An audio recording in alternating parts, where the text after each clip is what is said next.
CIUT 89.5 Toronto.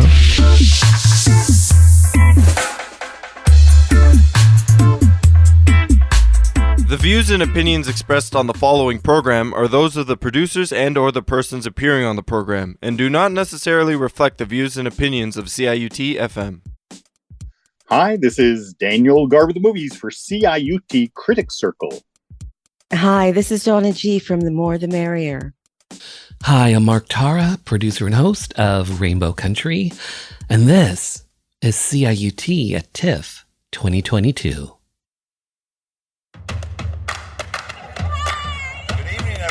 How are you? Good evening and welcome. It's the opening night. Tonight, we thank you. I am so humbled and so grateful to be here this evening. I'm extremely excited to be here. Thank you all for holy shit, there's a lot of y'all. I'm very proud to be here tonight, and I'm so grateful that you joined us. I'll stop till you get enough. Hello, Toronto! Happy Halloween, Michael. Muchas gracias. Toronto, the best of them all. That's it! That's amazing!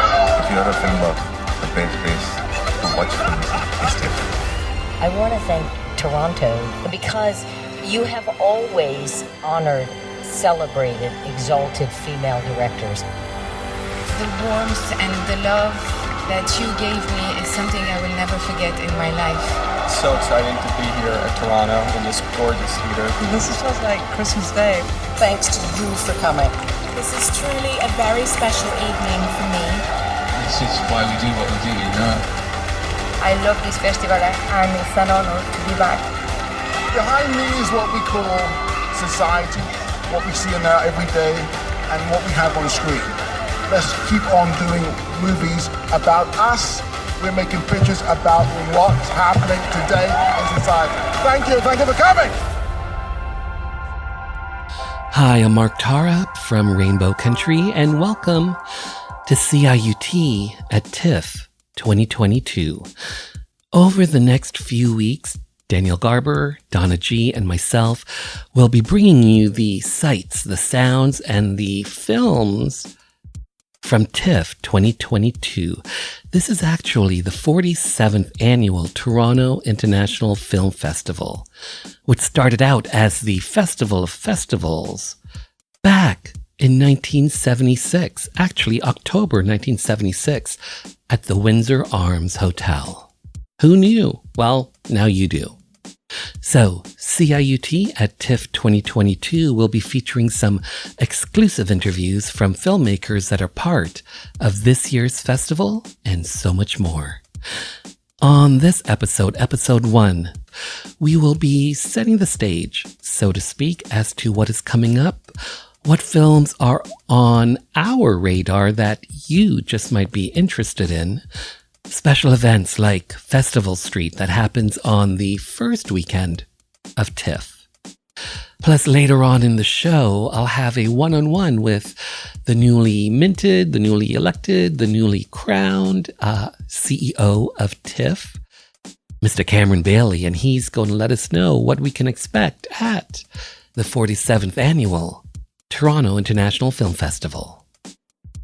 All that and more lies ahead. So, lights, camera, festival.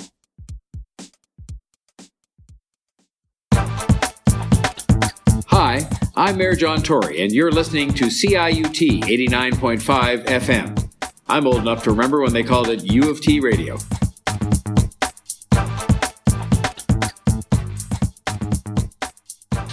You can hear Daniel Garber at the movies on CIUT's Critics Circle. You can also find him at culturalmining.com. He is film critic Daniel Garber. Daniel Garber, hello. Hi, Mark. Great to hear you again. I know it is, isn't it? She is the producer and host of The More the Merrier. She talks all things films, theater, and the arts. She is Donna G. Donna G, bonjour. Comment ça va? Ça va très, très, très bien. Je suis heureuse d'être chez No, I won't say any more in French. Okay. How are you? I'm good. I'm hearkening the spirit of 2020, our first collective coverage of TIFF right here in CIUT. So I thought I would throw in some French, Donna G. So the Toronto International Film Festival is back in person after 2 years of being virtual. Let's start on a positive. Donna G, for yourself, what did you enjoy about the virtual aspect of TIFF over the course of 2020 and 2021? You know what I actually enjoyed? I enjoyed the fact that I could watch films back to back and not travel from theater to theater. So that allowed me to actually see more films than I would if I had been going in person. And Daniel Garber, for yourself, what did you enjoy about a virtual TIFF? Well, I was really glad to see TIFF struggling through the first year of COVID with lots of good movies to watch digitally. And then last year's hybrid festival, that meant I could see a few films in the theaters themselves. It was amazing to see things like the premiere of Dune in the Cinesphere in IMAX with Denis Villeneuve, things like that. But I got to say, I'm really looking forward to a real TIFF once again this year. So Daniel Garber, TIFF 2022, in regards to films, because you are a film critic, what's on your radar that you're interested in, and also too what you think TIFF audiences might be interested in? What are some of the films that are on your radar? Well, there are a huge number of movies playing this year. Like every year, there's too much to watch. But one thing I'm really looking forward to is the sequel, Glass Onion, a Knives Out mystery directed by Rian Johnson. I also can't wait to see Japanese director Koreeda Hirokazu's new film called Broker, which I believe is shot with an all-Korean cast. The Wonder, directed by Chilean director Sebastian Lelio, who brought us A Fantastic Woman a few years back, and Triangle of Sadness from Swedish director Ruben Östlund. He did Force Majeure, who I'm sure Donna G knows a lot about. I think it won the Palme d'Or at Cannes this year. Sarah Polley's newest film, Women Talking. I don't know what it's about, but anything by Sarah Polley, I want to see. And finally, The Fabelmans, Steven Spielberg's autobiographical film about his own childhood love of movies. It's having its world premiere at TIFF, and I think it'll be nothing like Spielberg's normal movie. So I'm curious to see what that one's all about. So, Daniel, I'm curious, how many films do you think you'll be seeing during the course of TIFF 2022? If it's like most years, I usually see around 50 or 60 feature films. 50 or 60? Yeah. And Donna, somewhere between 50 and 60. And Donna G, how about yourself? Not 50 or 60. As many of our listeners know, most of us have day jobs. And normally for me, that would be my vacation every year. Unfortunately for this year, I'm not able to get the full TIFF experience off as vacation. So I think I'm going to be limited to about 20 to 25 maybe.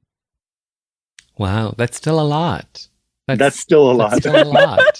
Is it? It's like I'm usually 30 to 35 Daniel, with vacation. So Daniel, you've got an interview you wanted to share. Yes, this is Love from 2015 by that amazing, notorious, often imitated, never equaled French trailblazer Gaspar Noé. I was actually warned before this interview that he carries a knife and to watch out, he might stab me to death. But it turns out he's a real sweetheart. And Love is a sexually explicit drama shot in 3D. Here's my interview from back in 2015. Hi, this is Daniel Garber, the movies for CulturalMining.com and CIUT 89.5 FM. Murphy is an American in Paris. On New Year's Day, he awakens from a sexual dream to find himself miserable and hungover. He is married to a woman, Omi, he barely knows, and father of an accidental baby named Gaspar. he retreats to his one private space, an old VHS box. Inside are the only items that will connect him still to his one true love, raven-haired Electra. A stack of stereoscopic photos and a piece of opium. And after a desperate, panicky call from Electra's mother, he lies back, takes the opium, and retraces what happened to their love. Love is also the name of a new movie about sexual romance, passion, and loss, as seen through the eyes of Murphy, a young American filmmaker, and two French women, Electra, an artist, and a young woman named Omi. The film was made by the legendary Gaspar Noé, known for his mind-blowing movies, Enter the Void, Irreversible, and I Stand Alone. It's having its Canadian premiere at the Toronto International Film Festival, and I'm very pleased to have director Gaspar Noé to tell me more about it. Hey, Gaspar. No, hey, that was the best synopsis I ever heard of my movie. Oh, thank you. I want a copy of it. Please do, please. You relate, tell the story. We have Electra, Omi, dark, light, yin, yang, Aomi, Muyok, Clara, Chris. Can you talk about these two loves of Murphy's? Initially, I didn't know at all what the two female characters would look like. I only knew that I wanted like a tall, strong, electric girl to play Electra, but she could have been white, black, whatever. I just had an idea of the energy I needed for her character. When it comes to the young neighbor, I always wanted her to be younger, smaller, maybe even Asian. In the first script, it was said that she was maybe Japanese. Oh, Omi. Or something. Yeah. That's a Japanese name, yeah. And at the end, I met Clara, like maybe 3 weeks before shooting, and I did some video tests, and I thought she was great for the part, but she was not fragile like the character was in the initial very short script that I had. In this story, at a point of the relationship, Murphy and Electra want to be playful in order to make their couple survive, and they do things that can be considered risky in general terms, like having sex with a young female neighbor. And then in the story, he goes again on himself and accidentally breaks a condom, and the neighbor gets pregnant. In the original script, the girl was a fragile girl who had some suicide attempts, and he was afraid of asking her to have an abortion because that would get her depressed. But when I met Clara, and I thought she would be very good to play the part, she has very strong energy, so I shifted her character, and she became a girl who was a pro-life girl because her mother almost had an abortion of her. So I said, no, I don't want to do that thing because I owe my life to the fact that this didn't happen. So one thing is what you have in mind before you start the movie, and then when you meet the people that are going to look good on the movie, you rearrange the whole script according to their energy.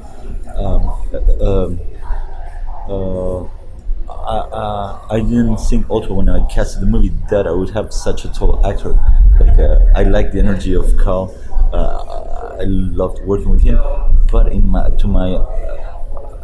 initially I wanted someone who would look like Dustin Hoffman. Maybe less handsome, like during The Graduate. Yeah, like that kind of guy. But then when you meet people, you say, no, this is by far the best choice I could have to achieve this movie. And at the end, I'm extremely happy that I rewrote all those things in order to do the movie with both Carl, Aomi, and Clara. So you also Aomi's hair is brown, but when it was decided that Clara would play the neighbor, and she's very blonde, she's Danish, she's not French, she's Danish. I decided also that maybe Aomi's hair should be a bit darker, so you have the brunette and the blonde. Oh, okay. So we dyed her hair to make it a bit darker. So when you come up with the idea of a movie, I mean, you watch something like Irreversible, and it's so strictly because of the order it's in. That's a large part of the strength. But when you come up with a theme, you just come up with the idea and later cut it up? No, there was a short script for this movie which contained all the scenes, and I wanted to recreate as much as possible that complexity that is in your mind when you remember the past, or when you remember your own past. You cannot think of the situations in a chronological order.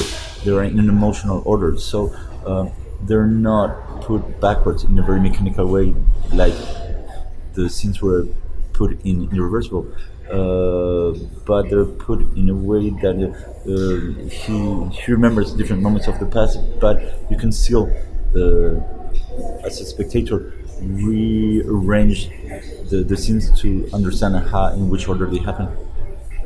Okay, interesting. But that's one common point is that at the very end of the movie, you see their very first encounter.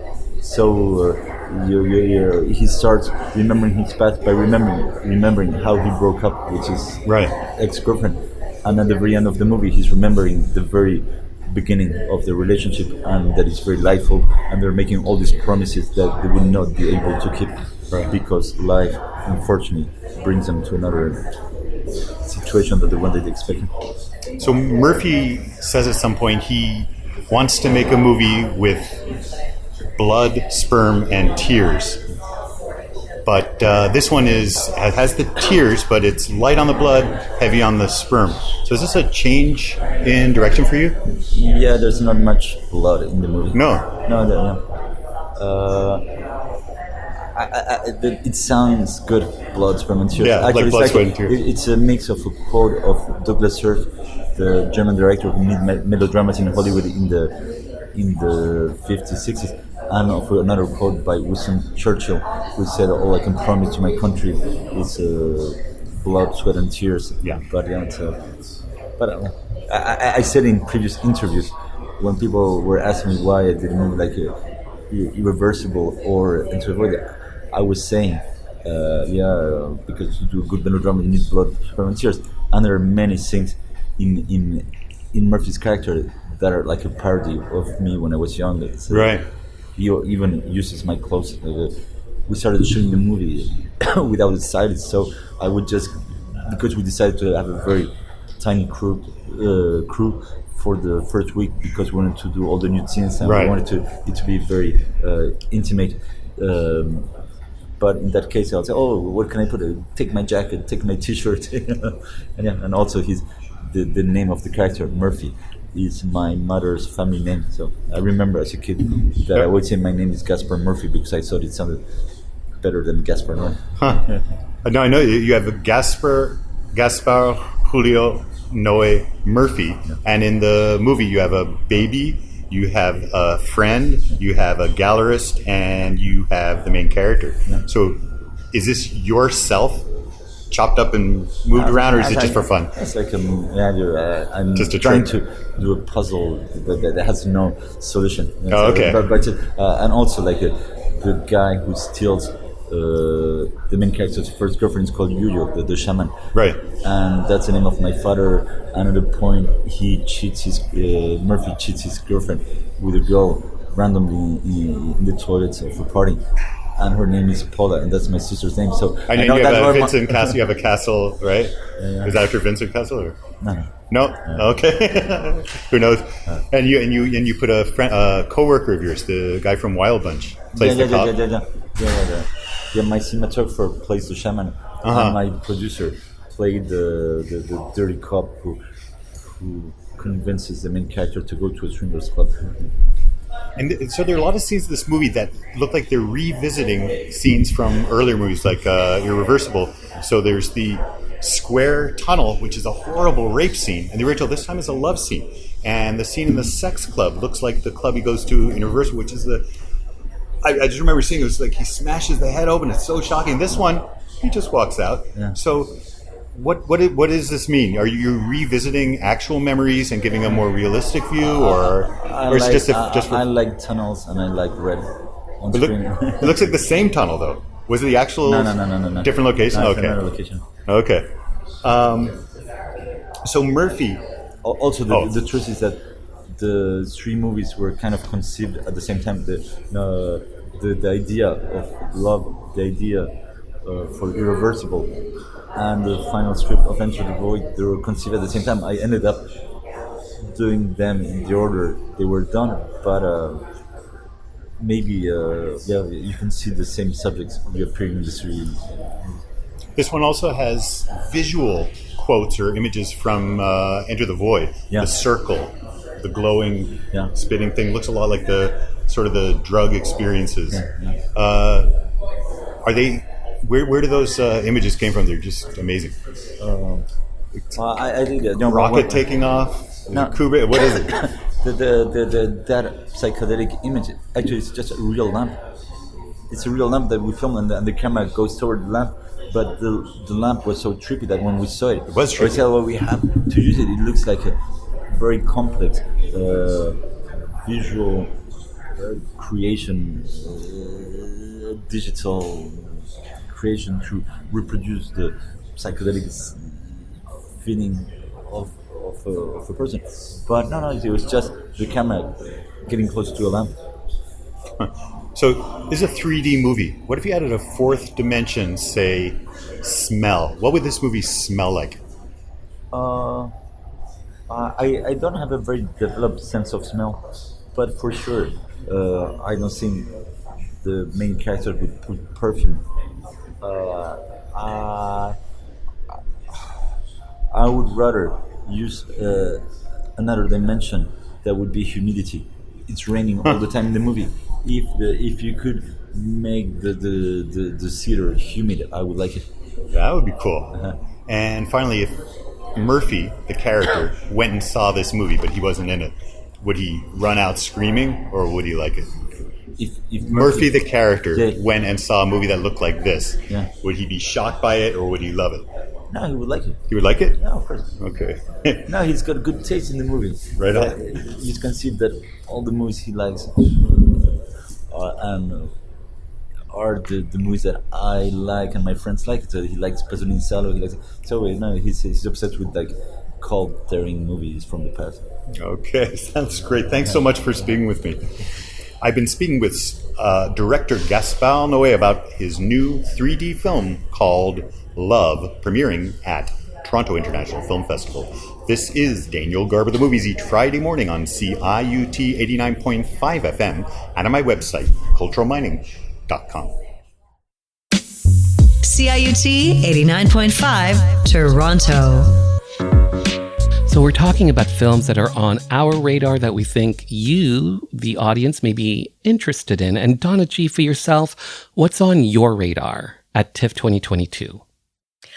On my radar is a documentary called Casa Susana, which examines the cross-dressing men and transgender women of the 1950s and 60s. And I was first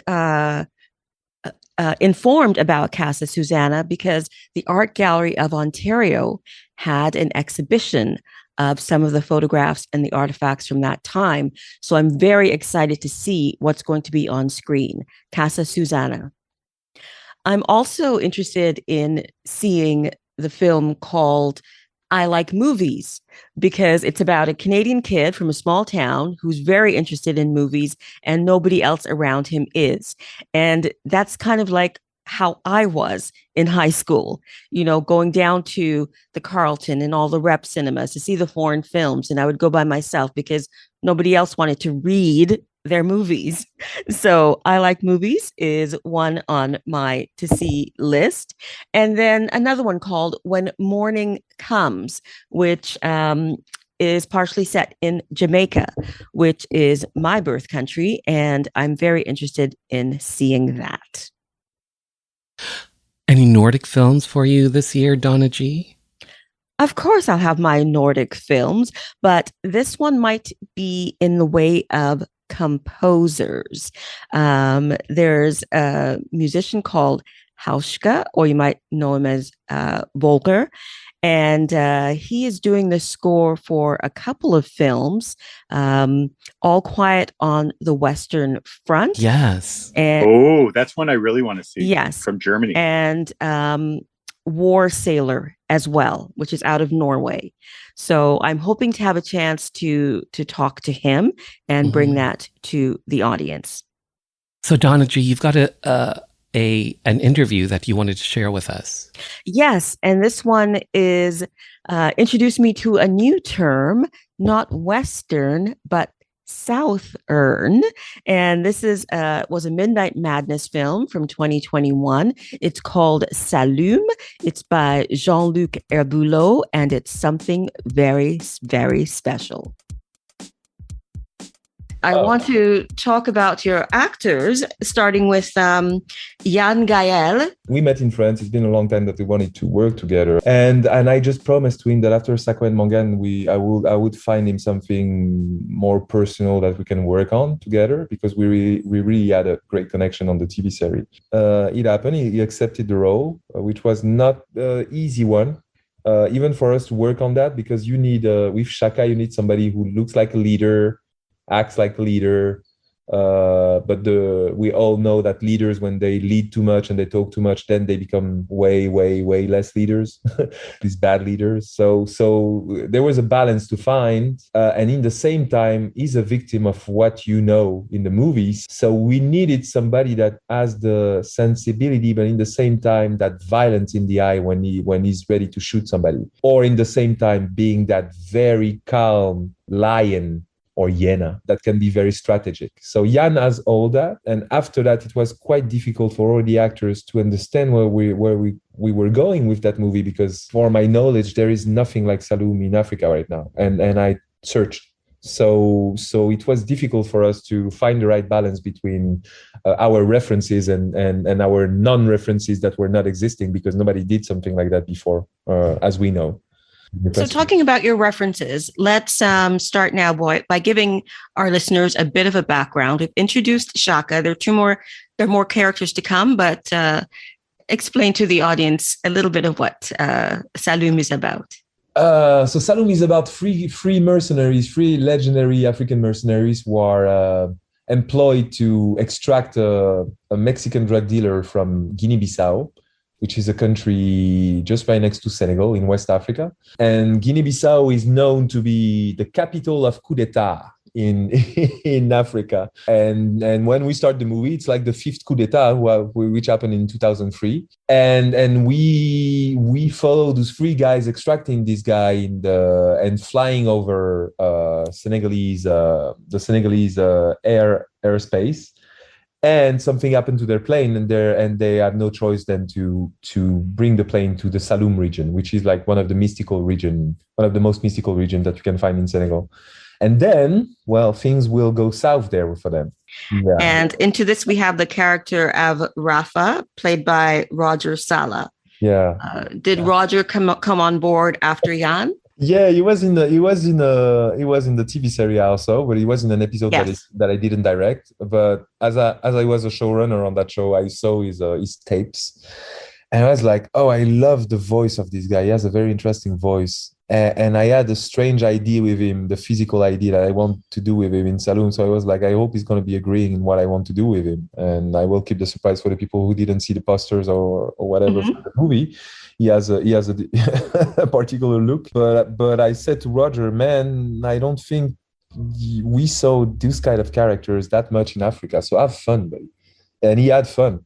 And there are a lot of, sadly, there are a lot of sequences that didn't make it in the editing process of the movie, because even the female character, she had more to bring on the table in different versions, but then it was just a game of, we must have the most linear version and the most efficient version of the movie. So that's where you have to make choices in the editing room, and that's where some background stories has been sacrificed.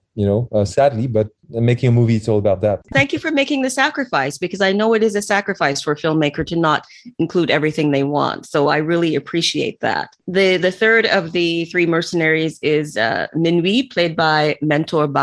who is fascinating to look at, and what an interesting character. The first time I saw him on picture, I was just blown away by his look. And he's also a fashion model. So I saw him in different kind of weird clothes, and I was like, whoa. I thought he was in his 50s when I first saw him. And then when I met him, I think he's in his 70s. And I was like, what? And being the asshole that I was, and the director that I am, I was like, man, I need somebody that can run. Okay, so can you run? And he looked at me and he was like, of course I can run, man. And I'm an actor and blah, blah, blah. And so I took my phones and I was like, okay, run. And I was convinced that he was lying, and he starts running. And I was like, he's even more faster than me, you know? And that's when he just got the part. I was like, man, you got the part.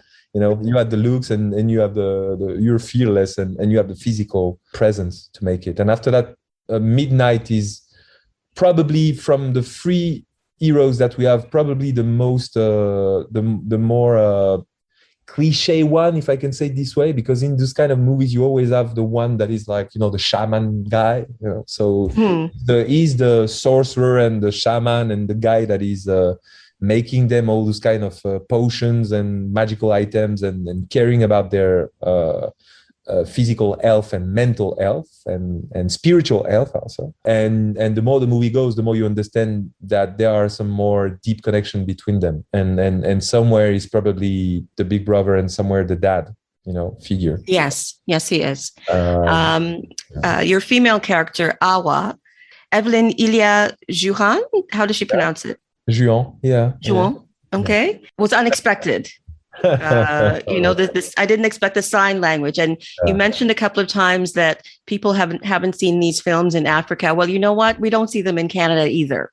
I love what you're saying. Thank you. Evelyn, it was the sign language came naturally, because when you do a genre movie about, let's say, monsters or a sickness or a zombie outbreak or whatever, you always have that character that is the chosen one, you know, so it was, the sign language came as that ability to survive in the environment of the second act. And then it was about choosing who was the chosen one. I see a lot happening in your film, and I definitely see the Western motif in there as so I see your spaghetti Western, but where did it come from to have this spiritual element in there as well?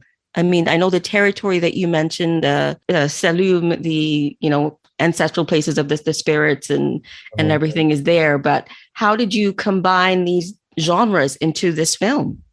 Well, it's natural for me, because the Senegal is also such a mystical country in its beliefs. You know, like most of the country is Muslim, but you also have Christians. But all those people, when they have deep problems or things that they can solve in the church or in the hospital, they go to their marabout, they go to their witch doctor. So that culture that we lost a bit in Central Africa, because in Central Africa, when you talk about witch doctors, black magic, blah, blah, blah, we completely alienated or forgot the fact that it was our birth, if I can say that, birth religion. It was our roots. We're born from that. Even our culture is born from that. So imagining a genre movie is happening in Africa for once, having African mercenaries for once, you know, black African mercenaries for once, because most of the time, if you notice, if you search for African mercenaries, you're going to see French, Belgians, probably South African, white, you know, most of them. Yes. But of fucking course you have, I'm sorry, I don't know if I can say fuck, but of effing course you have black mercenaries, and we never see them on screen, never. And when you see them, they are villains with machetes, very drugged, and you know, torturing kids, soldier kids, and all that. And I was like, I don't want to see that cliche anymore. So I wanted to show all those different things, but showing those different things means also that you have to create a real background to it, to ground everything. And grounding all this in Senegal is also to talk about what is the basis of this culture, which is black magic and spirituality, and Africa is all about spirituality, but we just forget about it, or we choose to forget about it. Mm-hmm. I love the slow build of the movie. Thank you so much for doing this film, and congratulations on getting it into a festival. And also, I think this will go places beyond the festival arena, because it is so different. It is fresh and new.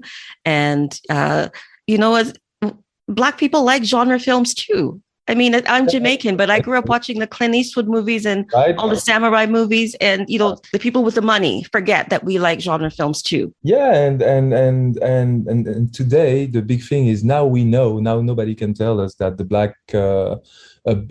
an entirely black cast movie can't work. Now we have the proof of that. So now that we have that, let's move to something to the next level, which is having fun with all this. Yes, exactly. Africa is a big playground for this. So it's just, this movie is just an invitation for everybody to get inspired and more original about what we can do and change the face of African cinema the way it needs to be changed, and bring something new. Exactly. And the music. Yeah. In it. Love the music. Yeah, we had fun. It was about mixing Westerns and creating a southern. That's our new creation. So you're not anymore in a Western, you're in the South. The southern. Yeah. Southern. So how does the southern sounds like? So it was a great experience in music to bring that pearl flute. It's what we call pearl is it's an ethnicity in West Africa. That they are very wide in different countries, and they play that particular flute where you play flute and you yell in the same time. So that's something that I guess I never heard in a movie that we brought in, and then you mix that with something that is a bit more Italian to see how the sauce go. The Ennio Morricone influence. Exactly, the Senegalese Ennio Morricone. Yeah, exactly. The film looks beautiful. Looks beautiful. Yeah. Any challenges in shooting? Donna, every day, every hour, every minute, every second. We spent 5 weeks in the camp that you're seeing in the movie. That was our base camp, meaning that we were sleeping there. There was no trailers outside with whatever air conditioner or whatever. We were in the camp for 5 weeks. Most of us lost like 20 kilos or 15 kilos. The next village is exactly what he's saying in the movie. It's like 1 hour, 30 minutes ago. So when you get something, your soap or whatever, you're dead in the water. And no internet, no phones, no movies. So every time that people ask me about the references that I had in the movie and blah, blah, blah, I was like, none. I didn't have any computer and phone. So what do you want me to look at? I was just bathing by night in the Saloum river, which is not recommended, by the way. So we were just like living like the people live in Saloum, and making a movie there. And for the audience to understand how difficult it is, just imagine your Big Brother TV show that you all know on the TV. It's mostly like 10 people, in a villa. So now imagine like 30, 40 people in a camp like that, and they're shooting for 5 weeks, So with no air conditioning. No air conditioning and managing 40 people in a 100 meter or 50 meter square, with all the problems that a shooting like that can bring. So it was quite an experience, but man, we had fun. My interview with Jean-Luc Herbulot, the director, was a fantastic one. It's been my pleasure to watch this movie succeed in the festival circuit. And it's even my greatest pleasure now to know that it will be streaming on a platform and available to so many more people.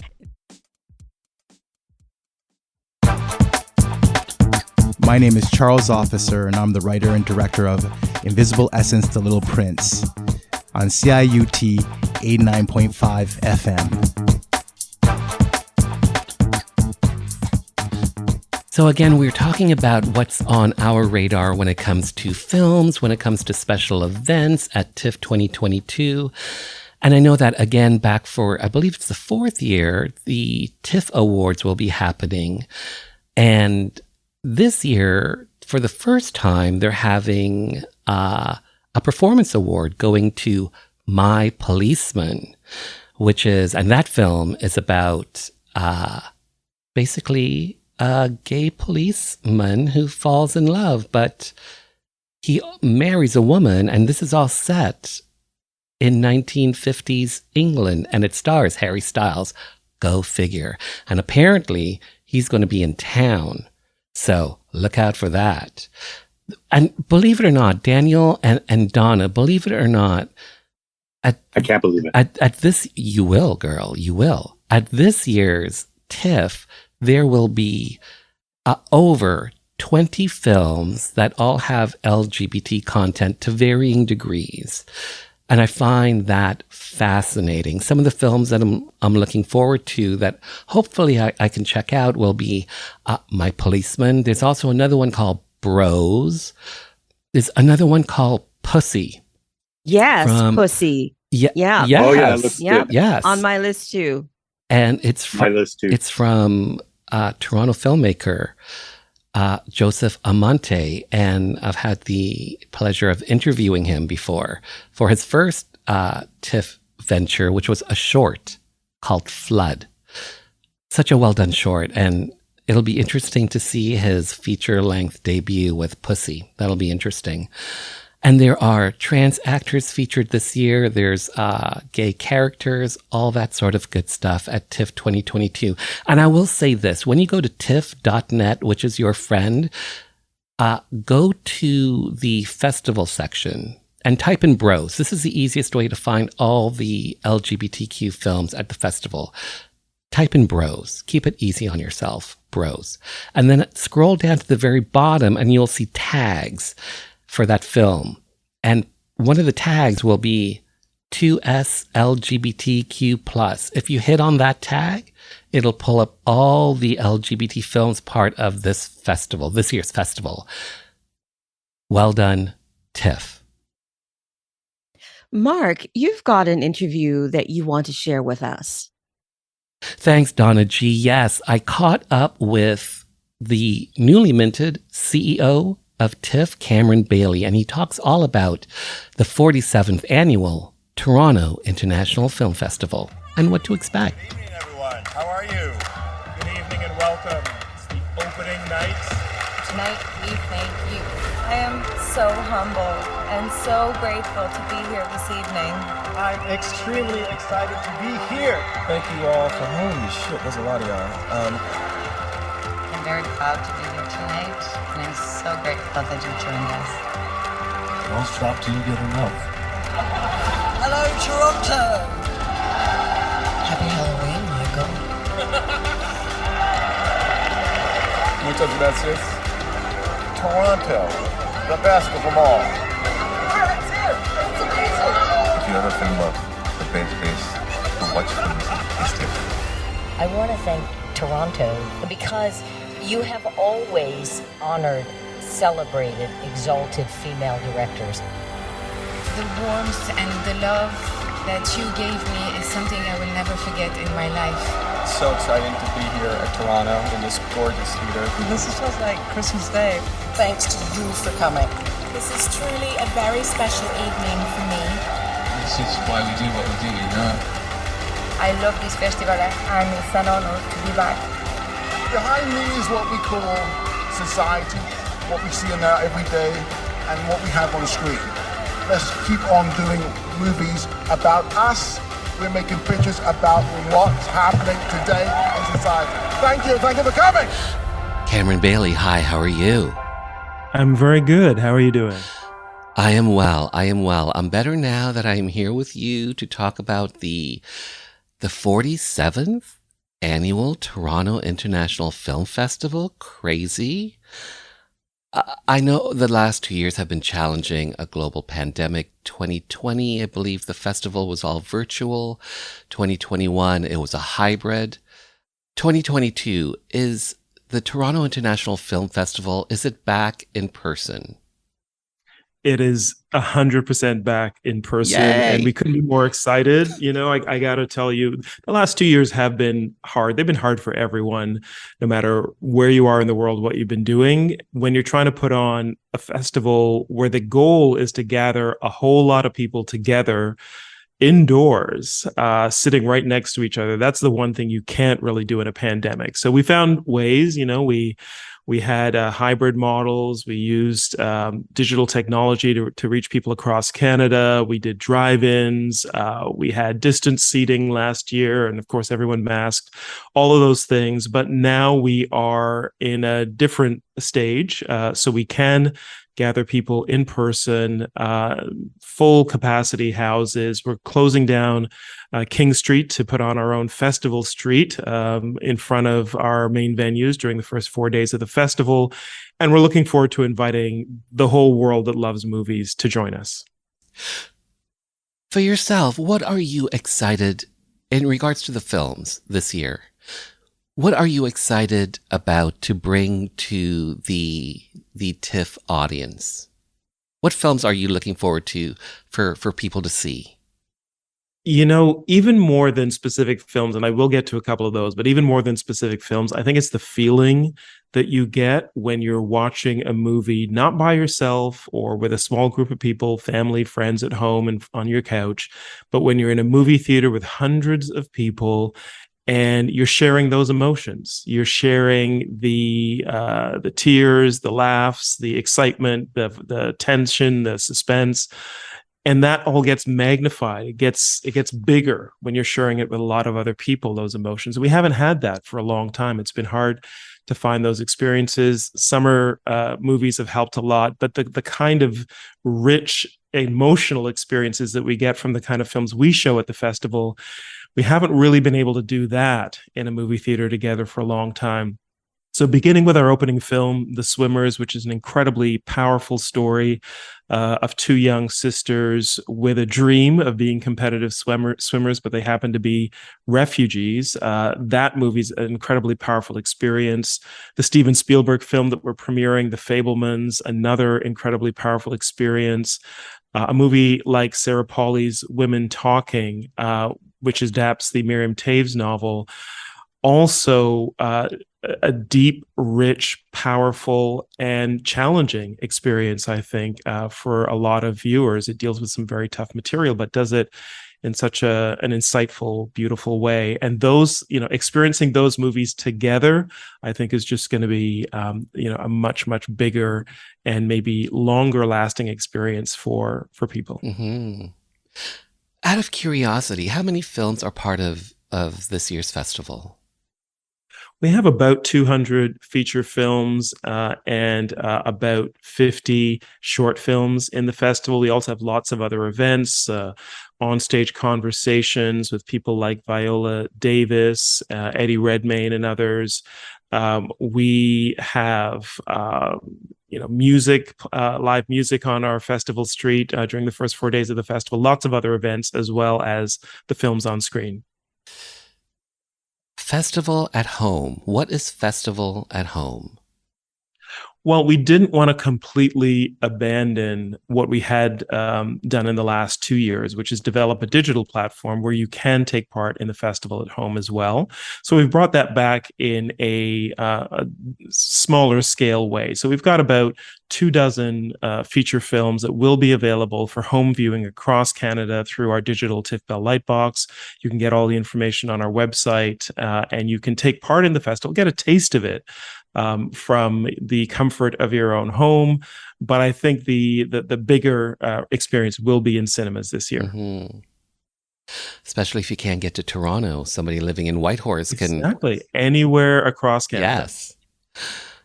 So TIFF has various aspects to it, including I believe this year is the 4th annual TIFF Tribute Awards. Some past recipients include Sir Anthony Hopkins, Jessica Chastain, Kate Winslet. This year has the first performance award going to I believe it's the cast of My Policeman, which stars Harry Styles. Inquiring minds want to know, will Harry Styles be in Toronto? We certainly expect him to be, yes. Not only is he receiving a tribute award for his performance in My Policeman, along with his fellow cast members, the 6 members of the ensemble cast who play the 3 main characters in the movie at different periods of time, but we're also making the world premiere of My Policeman, and it's just a terrific performance from Harry and the rest of the cast. Of course, he was just in Toronto performing on stage, playing his music, singing.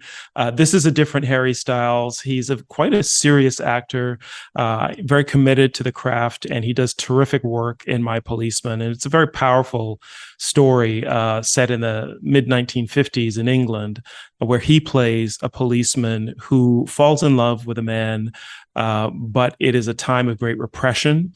And he feels compelled to marry a woman instead, but carries on this relationship with a man that he truly loves. And it makes for very, very powerful drama, and the cast is terrific. And I take it you've seen that film. How was it? Yes. How was Harry Styles' performance? He's great. This is a man who can command, 50,000 people in a stadium with his music, but cinema is a different art form. It's a much more intimate art form, and it really works so well in close-ups and in scenes with just a few people, and he does that very, very well. It's I think a performance full of courage. This is a music icon who's got a sort of image to protect, but you don't see any of that. He's not trying to play a pop star Harry Styles in the movie. He really digs into the character that he's playing, and it delivers, I thought, a very persuasive and emotional performance. 1976, the Festival of Festivals, the Toronto International Film Festival, TIFF. I believe you began as a programmer back in 1990, Perspective Canada, I believe. That's right. 2022 marks your first year as CEO. So my last question for you, Cameron Bailey, is simply this. In 2022, what does TIFF mean to you? TIFF it's a gathering place. It's a place where we can get together and share an art form that I love. I fell in love with movies as a college student, and I'm still in love with movies. And not just share the art form in terms of experiencing it, watching and listening to what movies give us, but sharing how we respond to films. One of the great things about films is that they open you up. The screen is huge. It's bigger than us. We're in the dark. We're with other people, and we're open, we're vulnerable in a way to whatever the movie is unfolding for us. And I love that experience. I love that we can do it on such a grand scale every year, where we have almost 500,000 people participate in the festival in one way or another, and affect people, make them feel something, take them places they haven't been before through the stories they're watching on screen, and then walk away just a little bit transformed, thinking maybe about their own lives or about the world around them in a different way. I find that's incredibly powerful. I feel like it is a gift that I have to be able to be doing this work. And that's what TIFF means to me. Well said. Cameron Bailey, thank you so much for your time. Thank you. I really appreciated the conversation. Thanks for your questions. Good evening, everyone. How are you? Good evening and welcome. It's the opening night. Tonight, we thank you. And just like that, this episode of CIUT at TIFF 2022 has come to an end. So, Donna G, how can people find out more about you and more about your show? Thanks, Mark. This is Donna G from The More the Merrier. You can find me Sundays, 1 p.m. on CIUT.FM. My socials are at TMTM with Donna G on Facebook, Instagram, and Twitter. And Daniel Garber, for yourself, how can people find out more about you and your show? Thanks, Mark. You can hear my movie reviews and interviews on CIUT Critic Circle on Saturday morning from 9 to 10 a.m., on Twitter at Cultural Mining, and on my website, culturalmining.com. And that leaves me. I'm Mark Tara, and you can find my little gay radio show, Rainbow Country, right here on CIUT, Tuesdays, 11 p.m. Thanks to you for coming. This is truly a very special evening for me. This is why we do what we do, you know. I love this festival and it's an honor to be back. Behind me is what we call society, what we see in there every day, and what we have on screen. Let's keep on doing movies about us. We're making pictures about what's happening today in society. Thank you for coming. By the way, make sure you keep it tuned right here to CIUT Thursdays, 2 p.m. in September. That's where you'll hear exclusive coverage of the 47th Toronto International Film Festival. Now, taking us out, how about some Buffy St. Marie?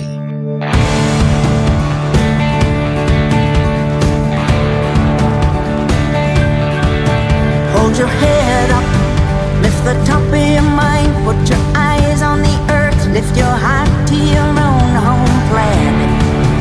What do you see? What is your attitude? Are you here to improve or damn it?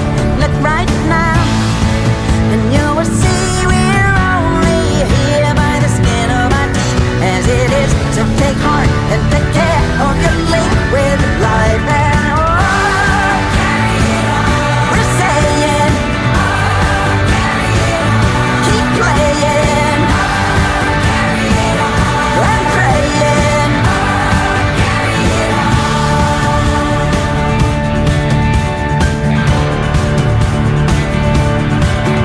It ain't money that makes the world go round. It's only temporary confusion.